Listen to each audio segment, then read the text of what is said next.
안녕하세요, 다솜이 여러분.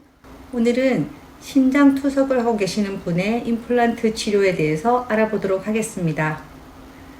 이분은 30대 후반의 남성분이셨는데 전체적으로 충치가 너무 심해서 뿌리만 남아있는 상태로 오셨습니다. 그런데 건강 상태가 매우 좋지 않았습니다. 만성 신부전증으로 혈액 투석을 하고 계셨고, 또 고혈압에, 당뇨에, 흡연까지 임플란트 수술하는 데 있어서 걸림돌이 되는 많은 문제점들이 있었는데, 그 하나하나씩을 정리하고 나서 수술에 들어갔던 그런 사례입니다. 그럼 어떻게 준비했는지 한번 순서대로 알려드리도록 하겠습니다. 먼저 혈액투석 문제인데요. 혈액투석을 하고 계시는 분들은 혈전용해제, 즉 피가 잘 이렇게 굳지 않도록 해주는 그런 약들을 드시고 계십니다. 대표적으로 알고 계시는 게 아스피린이겠죠. 아스피린과 혈전용해제, 이런 식으로 표현을 하게 되는데, 다양한 혈전용해제들이 있을 수 있는데, 아스피린이나 혈전용해제를 복용하면서 임플란트 수술을 그냥 계속 하게 되면은 임플란트 수술할 때 출혈이 계속 많이 되어서 이제 지혈이 어려워지는 수가 있습니다. 그러면 좀 문제가 될 수 있기 때문에 그런 약들은 좀 중단을 해 주셔야 됩니다. 그런데 치과에서 임의로 이 환자분에게 약 중단을 지시할 수가 없습니다. 본인의 건강 상태가 더 중요하기 때문에 담당 내과 선생님께 저희가 소견서를 보내고, 그 소견서에 답변이 오는 대로 중단 여부를 결정하고, 또 중단하는 날짜도 조금 더 디테일하게 결정하게 됩니다.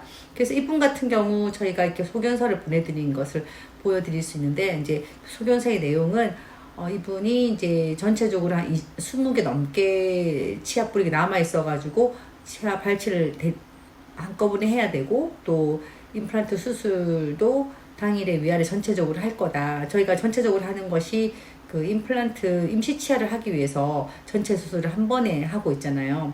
그리고 또 수술을 너무 여러 번에 나눠서 하는 것도 환자가 오히려 힘들 수도 있고, 여러 가지 이유에서 그런 내용을 임플란트 발치를 20개 이상 하고 수술을 위아래 전체적으로 16개 이상 하고 이렇게 하는데, 어떻게 환자분이 준비해야 합니까? 약 복용은 어떻게 해야 합니까? 라고 진료 의뢰서를 보내드렸습니다. 환자분이 이것을 들고 내과 선생님께 가서 보여드렸을 때, 이제 내과 선생님께서 답변이 온 내용이 다시 여기 있습니다. 선생님께서는 환자분의 상태는 이제 혈액 투석을 하면서 건강을 유지하고 있기 때문에 치과 시술이 가능은 한데, 혈전용해제, 즉 아스피린을 일주일 정도 중단하라고 그렇게 이제 답변서는 왔습니다. 근데 수기로 따로 써주시기로는 5일 정도만 중단을 해도 될 것 같다 해서 저희가 5일 정도 그러니까 아스피린을 중단하는 걸로 결정했습니다.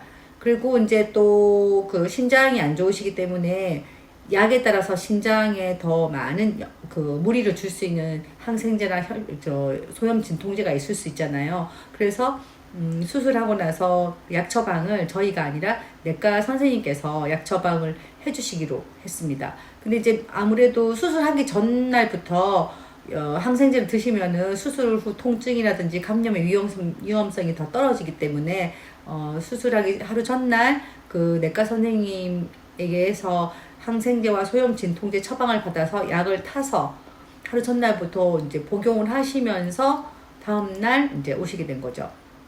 그럼 정리를 좀 나중에 한 번 더 정리해 드리도록 할게요.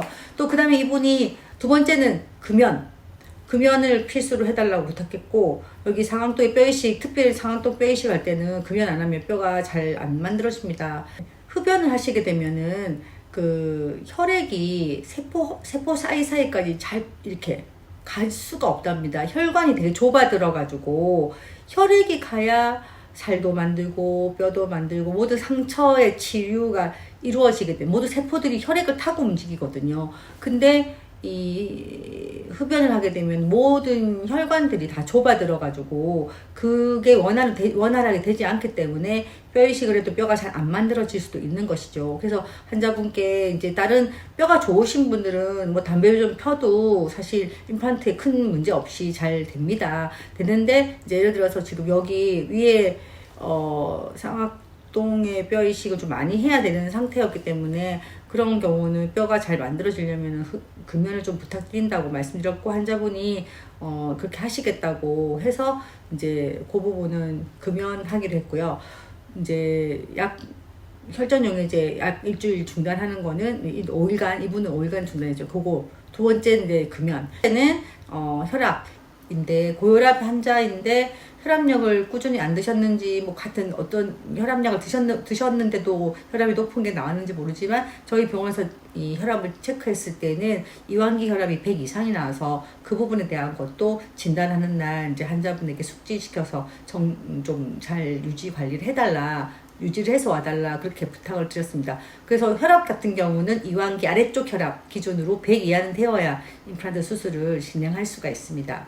또 혈당 같은 경우도 당뇨가 있었습니다. 근데 당뇨가 있는데 공복 혈당 기준으로 150은 되어야 그 안전하게 임플란트 수술을 할 수가 있는데 이분이 200이 넘었어요. 그래서 당뇨도 조금 조절을 좀 요청을 했었고요. 간혹은 이런 협조가 잘 안 되시는 분들이 있습니다. 근데 죄송하지만 저는 그런 경우는 수술을 제가 포기를 할 수밖에 없습니다. 왜냐하면 치아도 중요하지만 몸은 더 소중하기 때문에 환자가 뭐 치아는 있는데 몸이 더 아파서 들어눕는다면 그건 의미가 없다고 생각합니다. 그래서 환자분께서 그런 부분에 잘 협조를 해주시고 이런 걸 번거롭게 생각하지 않고 환자분의 몸을 위한 것이니까 잘 챙겨서 그렇게 해서 수술에 임하시는 것이 중요합니다. 그래서 이분 같은 경우는 뭐 모든 그 필요한 요건들을 적극적으로 이제 잘 협조를 해주셔가지고 수술에 들어갈 수 있었습니다.